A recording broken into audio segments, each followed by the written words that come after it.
So when you say being self-disciplined, what does that mean? Okay, so when you're working for someone, your boss or somebody else dictates, right? When a project needs to be done, when something has to be delivered, all that, right? So that's the reason you get your pay at the end of the month. But here, who's there to tell you all that? So you need to be self-disciplined to say that, yes, I have to work. An office starts at 10. Yes, and my office used to start at 10, right? So my mother cannot call me up after 10. My kids cannot, even if they are at home, they are not supposed to unless and until there are emergencies. So emergencies had different things to deal with. Yes, those were dealt with. But unless and until, I would never even step into kitchen if my curd was not done. I have forgotten my curd, it is forgotten. Nobody will eat curd that day. But I am going to put that as a rule that I am going to start my work by 10 a.m. It is going to start. I also would be dressing up for my office. Yeah. Yes, I would finish my gym, I would finish my morning coffee, I would finish my breakfast, and then I am dressed up for my office. I am not in my pajamas to work from home. So that had a clear, because that gave me a posture. When I'm picking up a phone, I'm making a cold call maybe on that day, because I don't have network. I'm making quite a number of cold calls. If I don't have a posture of a CEO of a company, I don't do it right. Right? If you're in a pajama, you won't have that posture, you don't have the thing in your voice, you don't have that zing in your steps. How will you make that call? How would somebody else trust what you are saying is right? That you own this company? No. So you need to be self-disciplined, you need to have that posture, you need to be having that enthusiasm. Yes, I'm going to start. And this is the time that I'm going to stay and figure out what needs to be done. Ask around for help. Major thing we super moms do is we are so against asking for help. I used to ask help from my own kids. Can you just, I have packed your tiffin there, can you just pick it up and put it in your bag? Because she was small, that's all she could do. And she did that. Can you come back and keep your socks or put your socks in the washing machine? Not just leave it around. Can you just do that? But because Mama really needs your help. And they would do that. Would ask my husband, could you just cook the leftover dal? Because I couldn't finish it in the morning. I think asking for help was the first thing which we need to learn being a mom. Ask for help. And there is absolutely no shame in that. Okay. See, the whole fact that I'm dealing with image coach right now, talking, and my knowledge is absolutely, like, I do not know about it. True. So the whole concept that I personally have is, say, a person like me, like fairly modern with outfits and clothing and everything, may not need an image consultant's help because everything is available on the internet. Fashion is changing, and something that's missing, I can always like go and pick it up. Even with respect to wearing a pair of goggles, you know, what suits my face, whatever. It's a different thing. I do not know whether my face is round or whether it's oval. I do not know, but it's available. You right? got it. Okay. So yeah. So how? What kind of clients come to you? And how?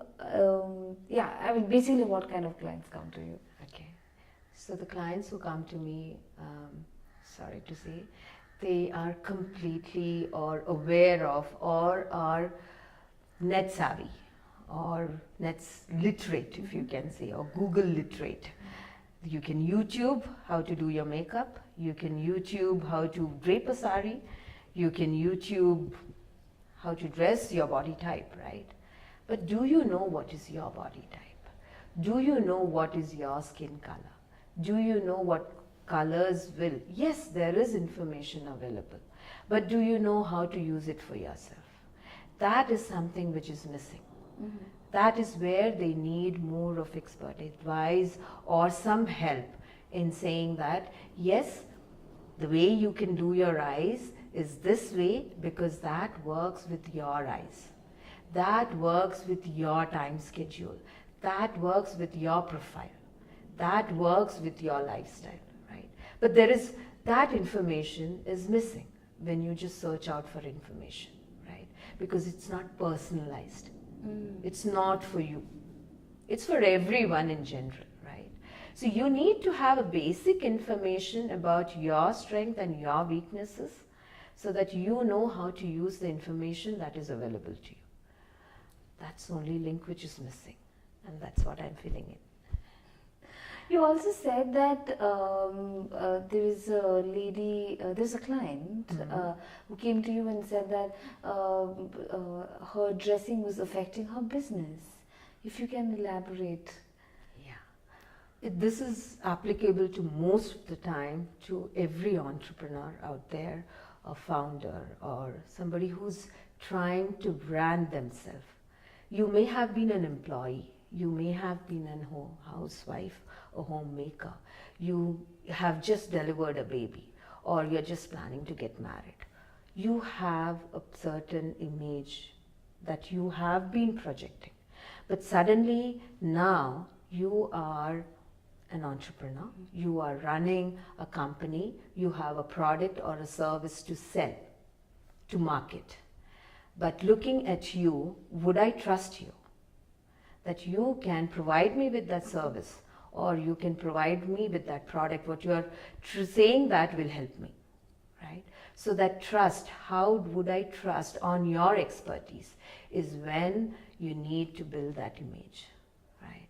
So that's where this lady came up and said her negotiation skills are affecting because of the way she presents herself. Not her service. Her service and her products were absolutely flawless. But it's not even going till there.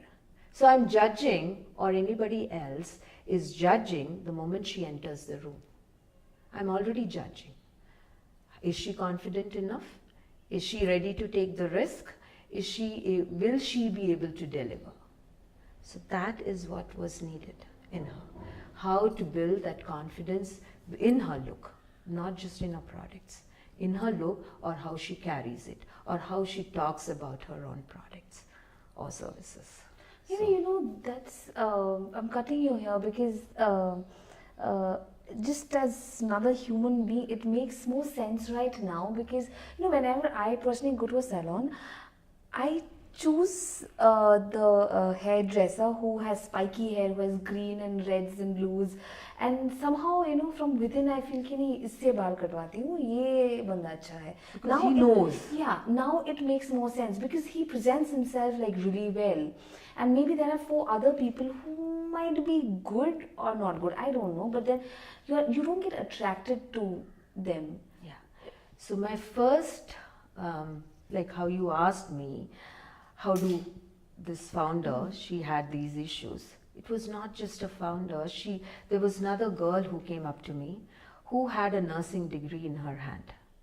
She comes from a very low income group where her mom was a maid. She has somehow saved the money, and this girl had a master's in nursing. And she was asked to step out from the interview. She was called for an interview looking at her resume, but she was asked to step out from the interview because she was dressed very shabby. They said, no, you cannot come for the interview. So that first paycheck depended on how she projects herself, right? So that became so crucial, that how you project yourself, because everything depends on how do you do that. I'm not saying to fake it out. I'm not saying to manipulate it. No, but at least present yourself the way you are, the best of your abilities. So yeah, that's it. Okay. Yeah. So thank you so much. It's been a wonderful journey of 2 hours for me and my team. We're so happy that you came here, and it was a different experience. So thank you so much. Thank you so much for having me here. It was absolute delight. Yeah, thank you. So दाल अगर आज जल जाती है तो जलने दो, आज सूखा खा लो, कल फिर से चिकन खा लेंगे. With that, it's a wrap. Thank you so much. Goodbye.